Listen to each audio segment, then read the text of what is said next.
एनडीटीव्हीच्या युवा कॉन्क्लेव्हमध्ये सुप्रिया सुळे बोलत होत्या। बघूया पुढची बातमी।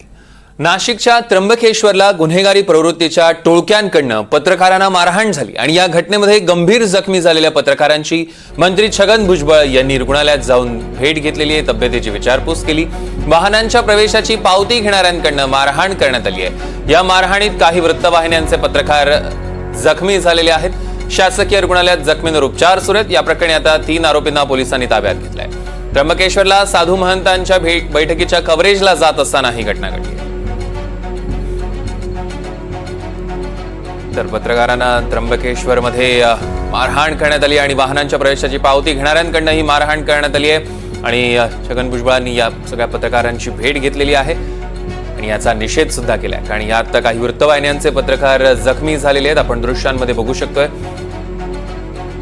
या पद्धतीने गंभीर जखमी झाले आहेत। आणि दुसरीकडे जर आपण बघितले दृश्यांमध्ये तर छगन भुजबळ यांनी जाऊन पत्रकारांची भेट घेतली आणि विचारपूस सुद्धा केलेली आहे। शासकीय रुग्णालयात आता जखमींवर उपचार सुद्धा सुरू आहे। या प्रकरणी 3 आरोपींना आता पोलिसांनी ताब्यात घेतलेले आहे। त्र्यंबकेश्वरला साधू महंतांच्या बैठकीच्या कव्हरेजला जात असताना ही घटना घडली। ही मारहाणीचे दृश्य आपल्या टेलिव्हिजन स्क्रीनवर आपण बघतोय, कशा पद्धतीनं ही मारहाण करण्यात आलेली आहे। पत्रकारांना मारहाण करण्यात आली आणि मारहाण करणाऱ्यांवर आता कडक कारवाईच्या सूचना देखील देण्यात आलेल्या आहे। वाहनांची जी पावती घेतली जाते त्याच पावती घेणाऱ्यांकडून ही मारहाण करण्यात आलेली आहे। प्रांजल कुलकर्णी आपली प्रतिनिधी आपल्यासोबत जोडले गेले, त्यांच्याकडून अधिकचे अपडेट्स आपण घेणार आहोत। प्रांजल, नेमकं काय घडलं? सौरभ, दुपारी 12 वाजेच्या सुमाराची घटना आहे। त्र्यंबकेश्वरला साधू महंतांची कुंभमेळ्याच्या संदर्भात बैठक आयोजन करण्यात आली होती आणि या बैठकीचं कव्हरेज करण्यासाठी पत्रकार हे निघाले होते। त्याचवेळी त्र्यंबकेश्वरमध्ये प्रवेश करतानाच जे वाहनांचे पावत्या या घेतल्या जातात त्या वाहनांच्या पावत्या घेणाऱ्या काही गुंड प्रवृत्तीच्या या टवाळखोरांकडून पत्रकारांसोबत बाचाबाची झाली। त्यानंतर त्याचं रूपांतर म्हणजे आपण जर बघितलं तर त्यांच्याकडून शिवीगाळही करण्यात आली, यासोबतच मारहाण देखील करण्यात आलेली आहे। त्यामध्ये 3 पत्रकार हे जखमी झालेले आहेत। यामधला एक जे पत्रकार आहेत पुढारी चॅनलचे, त्यांनी खरं तर गंभीर जखमी हे यामध्ये झालेले आहेत आणि त्यांना सध्या नाशिकच्याच अपोलो रुग्णालयामध्ये दाखल करण्यात आलेले आहेत। काही वेळापूर्वीच तिथे राष्ट्रवादीचे मंत्री छगन भुजबळ यांनी देखील तिथे जाऊन त्यांची भेट घेतलेली आहे, त्यांची विचारपूस ही केलेली आहेत आणि या घटनेचा त्यांनी निषेध नोंदवलेला आहे। तर दुसरीकडे त्र्यंबकेश्वर पोलीस ठाण्यामध्ये देखील याबाबत गुन्हा दाखल करण्याचं काम हे सध्या सुरू आहे। मात्र एकंदरीतच हा जो काही प्रकार घडलेला आहे तो गंभीर असा आहे आणि याची दखल देखील आता पोलिसांनी घ्यावी अशी देखील मागणी ही केली जाते। यासोबतच आपण पाहिलं तर राज्यात देखील आता पत्रकार संघटना असतील किंवा सामाजिक कार्यकर्ते असतील यांच्याकडून देखील या सर्व घटनेचा निषेध नोंदवला जातोय। प्रांजल, आणि आपण बघतोय की आता कशा पद्धतीने त्यांच्यावर कारवाई करण्यात येणार आहे, कारण मारहाण तर अतिशय गंभीर आहे, स्पष्टपणे दिसून येत आहे। खरंय सौरभ, याबाबत आता त्र्यंबकेश्वर पोलीस स्टेशनला तक्रार देण्याचं काम जे आहे ते सुरू आहे। जबाब हे नोंदवले जात आहेत आणि हे जे आरोपी आहेत त्यांची देखील सध्या मेडिकल चेकअपसाठी त्यांना पाठवण्यात आलेलं आहे। आता हे सर्व जी प्रोसेस आहे ती पूर्ण झाल्यानंतर गुन्हा देखील दाखल होईल। मात्र याबाबत कठोर कारवाई करण्यात यावी अशीच मागणी खरं तर आता सर्व स्तरावरून केली जाते। निश्चितच प्रांजल, या संदर्भातले अधिकचे अपडेट्स आम्ही घेऊ। तुर्तास धन्यवाद।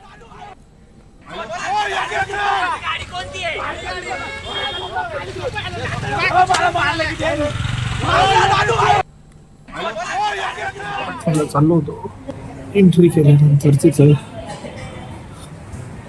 पावतीवाले होते। योगेश सरांनी सांगितले का प्रेसवाले जाऊ दे। योगेश सरांची त्याची शिवीगाळ झाली। योगेश सरांना त्यांनी मारलं, आम्ही सोडवसोडी करायला लागलो। ते शिवगाळ केली, 4-5 जण आले, मारायला सुरुवात केली, दगडाने मारलं, छत्र्या होत्या हातात, लाकडी दांडा होता एक, तो डोक्यात मारलं माझ्या। दरम्यान आपण बघतोय कशा पद्धतीनं गंभीर मारहाण झालेली आहे। इतकं की त्या पत्रकाराला बोलता सुद्धा येत नाहीये, इतकी गंभीर मारहाण आपण झालेली बघतोय आणि या मारहाणीचा निषेध आता सर्व स्तरातनं व्यक्त करण्यात येतोय आणि या पत्रकारांची भुजबळांनी सुद्धा भेट घेतलेली आहे, त्यांची विचारपूस केलेली आहे आणि मारहाण करणाऱ्यांवर कडक कारवाईच्या सूचना देखील आता भुजबळांनी दिलेल्या आहेत।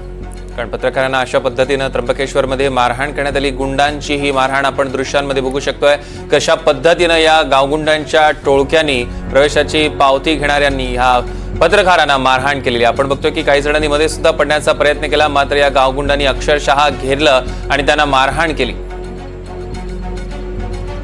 खरं तर त्र्यंबकेश्वरला साधू महंतांच्या बैठका होत आहेत आणि त्याच बैठकीच्या कव्हरेजला जाताना ही घटना घडली आहे. आणि इथेच आलो अपोलो हॉस्पिटलला आणि ताजने याला जे आहे आपण ऍडमिट करतो त्याचं सिटी स्कॅन वगैरे सुद्धा करावं लागणार आहे. डोळ्याला कितपत गंभीर आतमध्ये मार आहे की डोक्यात आणखीन काय मार आहे ते सगळं पाहावं लागेल. जी माहिती मिळते आणि जे काही मी व्हिडिओ पाहिले त्याच्यावरून असं लक्षात येत आहे की आज कुंभमेळ्याच्या निमित्तानं साधू संतांची काही तिथे बैठक आहे आणि ते बैठकीचं वार्तांकन करण्यासाठी काही नाशिकवरून हे इलेक्ट्रॉनिक मीडियाचे आणि इतर जे आहेत बरेचसे लोक तिथे चालले होते आणि स्वामी समर्थ मंदिराच्या पुढे काहीतरी पावत्या वगैरे फाडल्या जातात. म्युन्सिपाल्टीच्या वतीने फाडतात. कानूनी आहे गैरकानूनी आहे काही कल्पना नाही, पण तिथे त्यांनी सांगितलं की आम्हाला जाऊ द्या, आम्ही प्रेसची मंडळी आहोत. आणि मुख्य म्हणजे आहे की त्र्यंबकेश्वर मध्ये होणाऱ्या कुंभमेळ्याच्या निमित्तानं इतर वेळेला सुद्धा ज्या काही चांगल्या गोष्टी आहेत, सुधारण्याच्या काही आवश्यकता असलेल्या गोष्टी आहेत, त्याचं वार्तांकन करून ते शासनापुढे जनतेपुढे आणण्याचं काम ही मंडळी करत असतात. आता तुम्ही यांना जर दूर ठेवलं त्र्यंबकेश्वर पासून या सर्व मीडियाच्या लोकांना तर त्र्यंबकेश्वर नावच वर्तमानपत्रात येणार. दुर्दैवाने या तिथल्या काही लोकांनी जे पावती फाडणारे आहेत असं म्हणतात त्यांनी बेदम म्हणजे दगडांनी मारलं, काठ्यांनी मारलं, छत्री मारल्या, डोक्यामध्ये प्रचंड मार आहे. आणखीन दुसरे दोघे जण जे ते जखमी येते पोलीस स्टेशन मध्येच तिथे FIR वगैरे काही नोंद करायचं काम सुरू आहे. जी काही माहिती तिथल्या प्रवासी संघटनेने दिली तेही असं सांगतात की नेहमीची ही गुंडगिरी आहे आणि हा जो टोल वसुलीचा किंवा काय असेल त्यांचा तो कसले पैसे घेतात मला काही कल्पना नाहीये. या बातमीवर आपलं लक्ष असणारच आहे, पण